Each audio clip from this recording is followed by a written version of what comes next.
नमस्कार. आजच्या व्हिडिओमध्ये मी तुम्हाला महाशिवरात्रीच्या दिवशी तुम्हाला शिवलीला व्रताचं एक पारायण करायचं असेल किंवा 2 पारायण करायचे असतील तर ते करण्याची अतिशय साधी व सोपी पद्धत सांगणार आहे. तसेच हे पारायण करत असताना संकल्प कसा करावा, याचं उद्यापन कसं करायचं, वाचनाची वेळ, तुम्हाला व्रत असेल तर किंवा तुम्हाला व्रत नसेल तर म्हणजे हा उपवास असेल किंवा नसेल तर याबद्दलची संपूर्ण माहिती सांगणार आहे. पण त्याआधी तुम्ही चॅनलवरती नवीन असाल तर चॅनलला लाईक करा आणि सबस्क्राईब देखील करा. कमेंट मध्ये श्री स्वामी समर्थ किंवा हर हर महादेव किंवा ओम नमः शिवाय लिहायला विसरू नका. यंदा 2026 मध्ये चतुर्दशी तिथी 15 फेब्रुवारीला संध्याकाळी 5:05 सुरू होत आहे आणि 16 फेब्रुवारीला संध्याकाळी 5:34 संपत आहे. महाशिवरात्री 15 फेब्रुवारीला आपण साजरी करणार आहोत. महाशिवरात्रीच्या दिवशी निश्चित काळात पूजा करण्याला खूप जास्त महत्त्व आहे. असं म्हटलं जातं की सर्व शिवरात्रींमध्ये सर्वोच्च ही महाशिवरात्री मानली जाते आणि महाशिवरात्रीच्या मध्यरात्री महादेवाचे परम तेजस्वी अस्तित्व या पृथ्वीवर सक्रिय होते आणि या काळालाच आपण निश्चित काळ असं म्हणत असतो. दिवसभर म्हणजे महाशिवरात्रीच्या दिवशी शिवतत्व हे या पृथ्वीवर सक्रिय असतच असतं, पण जो निश्चित काळ असतो ना तर त्यामध्ये हजारो पटीने शिवतत्व पृथ्वीवर अवतरत असतं. म्हणून या काळामध्ये भगवान शिवशंकराची पूजा करण्याला खूप जास्त महत्त्व आहे. निश्चित काळ 15 तारखेला उत्तर रात्री 12:28 सुरू होत आहे ते उत्तर रात्री 1:18 असणार आहे. या वेळेमध्ये जर तुम्हाला शिवलीलामृत पारायण करणं शक्य झालं तर आवर्जून करा. हा आपण म्हणजे 12:28 सेवा सुरू केली आणि ती नंतर 1:18 नंतर संपली तरी सुद्धा चालतं. काही हरकत नाही, त्याच्या पुढे चालू राहू देऊ शकतो. पण जर तुम्हाला शिवलीलामृताचं पारायण करणं शक्य नसेल तर शिवलीलामृतामधील 11वा अध्यायाचं सुद्धा या वेळेमध्ये तुम्ही पठण करू शकता किंवा जी कोणती सेवा असेल, स्तोत्र असेल, मंत्र महादेवांच्या तुम्हाला येत असतील तर त्या सेवा तुम्ही केल्या तरी सुद्धा चालतं किंवा ओम नमः शिवाय, ओम नमः शिवाय या मंत्राचा जप केला तरी सुद्धा चालतं. या महाशिवरात्रीच्या पर्वावर रुद्राभिषेका व्यतिरिक्त सर्वात प्रभावी सेवा मानली जाते ती म्हणजे शिवलीलामृत या ग्रंथाचं पारायण करणं. एक दिवसामध्ये एक वेळा किंवा 2 वेळा म्हणजे या महाशिवरात्रीच्या दिवशी तुम्हाला एक पारायण करायचं असेल किंवा 2 पारायण करायचे असतील तर ते करण्याची अतिशय साधी व सोपी पद्धत मी तुम्हाला सांगणार आहे. जसे की या अगोदर तुम्ही कधीच कोणतं पारायण केलं नसेल तरी सुद्धा तुम्ही न घाबरता न भीता हे पारायण अगदी व्यवस्थितरित्या पूर्ण करू शकाल अशी पद्धत सांगणार आहे. खूप काही अवघड नियम नाही, पूजा मांडणी नाही, काहीच नाही. हे पारायण करत असताना संकल्प कसा करावा, याचं उद्यापन कसं करायचं, वाचनाची वेळ, तुम्हाला व्रत असेल तर किंवा तुम्हाला व्रत नसेल तर म्हणजे हा उपवास असेल किंवा नसेल तर अगदी सगळी माहिती देणार आहे. शिव म्हणजे देवांचे देव महादेव अर्थात भगवान शंकर हे कलियुगात श्रेष्ठ देवता मानले गेले आहेत. याचा वेद पुराणामध्ये देखील उल्लेख सापडतो. मनुष्य जन्म घेतलेल्या प्रत्येक व्यक्तीच्या आयुष्यात दुःख संकटे हे असतातच. याचं दुःख संकटातून आयुष्याची वाट सापडून योग्य दिशा आपल्याला मिळावी, आपले जीवन सार्थ व्हावे यासाठी आपण भगवान शिवशंकरांना शरण जावे आणि या महाशिवरात्रीच्या पर्वावर या पवित्र काळामध्ये शिवलीलामृत या पोथीचे पारायण करावे. शिवलीलामृत या ग्रंथामध्ये एकूण 15 अध्याय आहेत. या 15 अध्यायांपैकी प्रत्येक अध्यायात आपल्याला आपल्या जीवनातील प्रत्येक प्रश्नांची जी उत्तर आहे, ज्या समस्यांची उत्तर आहे ती मिळू लागतात. शिवलीलामृत पोथीचा पहिला अध्याय वाचला असता आपल्याला आपल्या सद्गुरूंचे आशीर्वाद प्राप्त होतात. दुसऱ्या अध्यायात आपल्याला शिवभक्तीची अनुभूती प्राप्त होते. तिसऱ्या अध्यायातून आपल्याला आपल्या पापांचे क्षालन होऊन जीवनाला सत्यमार्गाची दिशा मिळते. चौथ्या अध्यायाने शिवपूजनाचे यथोचित फल प्राप्त होऊन आपल्यावर येणारी आपत्ती टळते. 5व्या अध्यायातून आपल्यावर येणारी संकटे हरतील व आपले गतवैभव आपणास पुन्हा प्राप्त होते. 6व्या अध्यायाच्या पठणाने स्त्रियांचे अकाली वैधव्य टळेल, त्यांना उत्तम आरोग्याची प्राप्ती होईल. 7व्या अध्यायाच्या पठणाने शिवशंकरांची कृपा होऊन मृत्यूवर मात करता येईल. 8व्या अध्यायातून संकटे शारीरिक व्याधीतून सुटका मिळते. 9व्या अध्यायातून पूर्वजन्माची स्मृती होऊन या जन्माचा उद्धार होतो. 10वा अध्याय पूर्ण झाल्यानंतर उमा महेश्वराच्या कृपेने प्रिय व्यक्तीची प्राप्ती होऊन जीवनाला एक नवी दिशा मिळते. 11वा अध्यायानंतर अपमृत्यू टळेल, हितशत्रूंचे बळ कमी होईल, प्रतिष्ठा मानसन्मान वाढेल. 12व्या अध्यायाचे पठण केले असता आपल्या कुटुंबातील मृत आत्म्यांना सद्गती प्राप्त होते. परिवारावरील भूतपिशाच बाधा नष्ट होते. 13व्या अध्यायाचे पठण केले असता अध्यात्माची गोडी लागते, अडकलेली कामे पूर्ण होतात. 14व्या अध्यायाचे पठण केले असता गुरुकृपा लाभते. यासोबत विद्येची प्राप्ती सुद्धा होते. शिवलीलामृतातील 15वा अध्याय हा कथेचा सार आहे. या अध्यायाच्या पठणाने पोथीची पारायणाची सांगता होईल व आपले केलेले पारायण सुफल संपूर्ण होईल.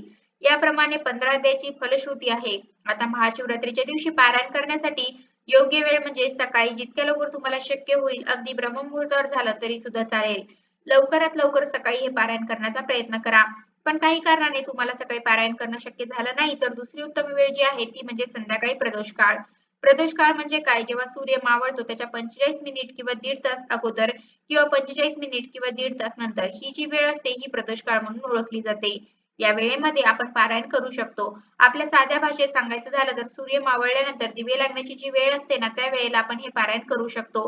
ही उत्तम वेळ मानली जाते. पण या 2 वेळेमध्ये सुद्धा तुम्हाला शक्य झालं नाही तर तुम्ही दिवसभरामध्ये तुमच्या वेळेनुसार कधीही या ग्रंथाचं पारायण करू शकता. आणि मी तुम्हाला सुरुवातीला सांगितलं त्याप्रमाणे जर तुम्हाला निश्चित काळ शक्य झालं तर सोन्याहून पिवळं आणि तुमच्यासारखे भाग्यवान तुम्हीच असाल. आता या महाशिवरात्रीच्या दिवशी तुम्ही एक पारायण केलं तरी सुद्धा चालतं आणि जर तुम्हाला शक्य झालं तर 2 पारायण सुद्धा या दिवशी एका दिवशी किंवा त्यापेक्षा जास्त तुम्हाला झाली तरी सुद्धा तुम्ही करू शकता. यासाठी कोणतंही बंधन नाही. हे पारायण करण्यासाठी तुमच्याकडे शिवलीलामृत हा ग्रंथ मात्र असायला हवा. आणि आता तुमच्याकडे हा ग्रंथ नसेल तर मोबाईलमध्ये तुमच्याकडे पीडीएफ वगैरे काही असेल तर त्याच्यामध्ये वाचून तुम्ही केलं तरी सुद्धा चालू शकतं. पण ग्रंथ असेल तर अतिशय उत्तम कारण ग्रंथाचं सुद्धा आपण पारायण करताना पूजन करत असतो. आता पारायण करण्यासाठी तुमच्या देवघरासमोर तुम्हाला बसायचं आहे. बसण्यासाठी आसन घ्यायचं आहे. स्वच्छ धुतलेले कपडे घालायचे आहेत आणि पारायणाला बसायचं आहे. आता हे पारायण जी व्यक्ती जी मंडळी करणार आहेत त्यांना उपवास असेल तरी सुद्धा चालतं किंवा ज्यांनी उपवास केलेला नाहीये महाशिवरात्रीचा त्यांना सुद्धा इच्छा असेल तर ते हे जे पारायण आहे ना ते करू शकतात. काही हरकत नाही. आता तुमच्याकडे ग्रंथ असेल तर सुरुवातीला पाठ, चौरंग किंवा ग्रंथ ठेवण्याचा जो स्टँड असतो त्यावर एक वस्त्र अंथरायचं आहे. त्यावर तुम्हाला ग्रंथ ठेवायचा आहे. सुरुवातीला ग्रंथाचं पूजन करायचं. देवासमोर दिवा लावायचा, धूप, अगरबत्ती लावायची आहे. पारायण पूर्ण होईपर्यंत दिवा तेवत राहील याची काळजी घ्यायची आहे. आणि सुरुवातीला संकल्प करायचा आहे. संकल्प केल्यानंतर वाचनाला सुरुवात करायची आहे. पहिल्या अध्यायापासून ते संपूर्ण 15व्या अध्यायापर्यंत एका जागेवर बसून एकाच वेळीमध्ये न उठता कोणाशी न बोलता आपल्याला हे पूर्ण अध्याय वाचन करायचे आहेत. आणि मग जेव्हा आपण हे पूर्ण अध्याय एका जागेवर बसून पण ते न उठता कोणाशी न बोलता आपण पूर्ण करतो तेव्हा आपण याला शिवलीलामृताचे एक पारायण असं म्हणू शकतो. हे पारायण झाल्यानंतर ती पोथी परत तिथे जागेवर ठेवायची. त्या पोथीची परत पूजा, धूप, दीप दाखवायचं, नैवेद्य दाखवायचा. नैवेद्य तुम्ही फळाचा, काहीतरी गोडाचा, दूध साखरेचा, पेढ्याचा, कशाचाही दाखवू शकता किंवा तुम्ही उपवासाचं काही बनवलं असेल तर आणि ते तुम्ही उष्ट केलेलं नसेल तर त्याचा सुद्धा नैवेद्य तुम्ही दाखवला तरी सुद्धा चालतो. नैवेद्य दाखवल्यानंतर आरती करायची, देवाची पोथीची आरती करायची आणि त्यानंतर असणारा नमस्कार करून आपल्याला उठायचं आहे. याप्रमाणे तुम्हाला जर एक पारायण करायचं असेल तर करू शकता किंवा 2 करायचे असतील तर सकाळी एक आणि संध्याकाळी एक असं करू शकता किंवा 3ही करू शकता सकाळ, संध्याकाळ आणि मध्यरात्री निश्चित काळ. याप्रमाणे 3 वेळेस सुद्धा तुम्ही 3 पारायण करू शकता एकाच इच्छेसाठी. इच्छा एकच ठेवा, किती पारायण करा पण इच्छा एकच ठेवा म्हणजे त्याचे अनुभव तुम्हाला चांगला येऊ लागतील. आता हा प्रश्न येऊ शकतो की हे पारायण करत असताना उपवासाचं आपण खाऊन हे पारायण केलं तर चालतं का? तर बघा तुम्हाला जर झेपत असेल, तुमच्या शरीराला जर जमत असेल तर सकाळचं पारायण असेल तर ते तुम्ही न खाता पिता वगैरे केलं कारण लवकर जर शक्य झालं तर आपण एवढं सकाळी काही खात नाही तर अतिशय उत्तम आहे. पण जर तुम्ही संध्याकाळी प्रदोष काळात करणार असाल मध्यरात्री निश्चित काळात करणार असाल तर आपले जे फराळाचे पदार्थ आहेत ते खायचे आणि त्याच्यानंतर आपण हे पारायण केलं तरी सुद्धा चालतं. काही हरकत नाही आणि ज्यांना उपवास नाही त्यांची सुद्धा पारायण करण्याची इच्छा असेल ना तर सात्विक जेवण कांदा लसूण न टाकता जे काही वरण भात भाजी पोळी आहे ते बनवायचं ते खायचं आणि ते खाऊन सुद्धा तुम्ही हे पारायण केलं तरी सुद्धा चालतं. शेवटी काय बघा आपला भक्तिभाव आपली खरी श्रद्धा महत्वाची आहे. भलेही तुम्ही उपवास केलेला असेल किंवा काही कारणाने तुम्हाला ते करणं झालं नसेल तरी सुद्धा तुम्ही हे पारायण करू शकता. आता या दिवशी नियम काय आहे तर हे पारायण करताना काळे कपडे तुम्ही घालू नका. शक्य झालं तर फेंट कलरचे पांढऱ्या रंगाचे कपडे असतील तर अतिशय उत्तम. दुसरं म्हणजे या दिवशी ज्यांना उपवास नाही त्यांच्यासाठी सुद्धा कांदा लसूणचा वापर करू नका. सात्विक जेवण बनवा. नॉनव्हेजचा तर विषयच नाही. या महाशिवरात्रीच्या दिवशी ब्रह्मचर्याचं पालन करा. या दिवशी परान्न घेऊ नका. फराळाचं जरी आपण घरचं खातोय तर दुसऱ्यांच्या घरचं खाऊ नका किंवा विकत आणलेले चिप्स वगैरे या दिवशी खाऊ नका. घरी जे काही तुम्ही साबुदाणा वगैरे करताय, रताळे वगैरे खाताय, तर तेच खाऊन तुम्हाला उपवास करायचा आहे. बाकी दुसरे कोणतेही नियम नाहीत आणि याचं उद्यापन वगैरे असं स्पेशल काही नसतं. जे आपण आता आरती वगैरे केली आहे, नैवेद्य दाखवलेला आहे ना, तर हेच उद्यापन आहे. विशेष असं वेगळं कोणतं उद्यापन वगैरे करण्याची गरज नाही. तर या प्रकारे तुम्ही अतिशय साध्या सोप्या पद्धतीने शिवलीलामृत या ग्रंथाचं पारायण करू शकता. आणि काही कारणाने शक्य नाही झालं तर मी सुरुवातीला सांगितल्याप्रमाणे तुम्ही शिवलीलामृतातील 11वा अध्याय जो आहे तो जास्तीत जास्त जेवढा तुम्हाला वाचणं शक्य होईल तेवढ्या वेळा तुम्ही त्याचं वाचन केलं तरी सुद्धा चालू शकतं.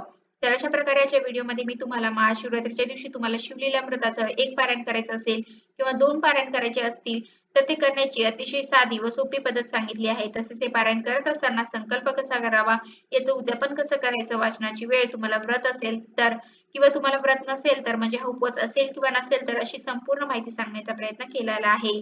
कसा वाटला तुम्हाला माझा आजचा व्हिडिओ कमेंट करून नक्की सांगा आणि कमेंटमध्ये हर हर महादेव किंवा ओम नमः शिवाय लिहायला विसरू नका. धन्यवाद.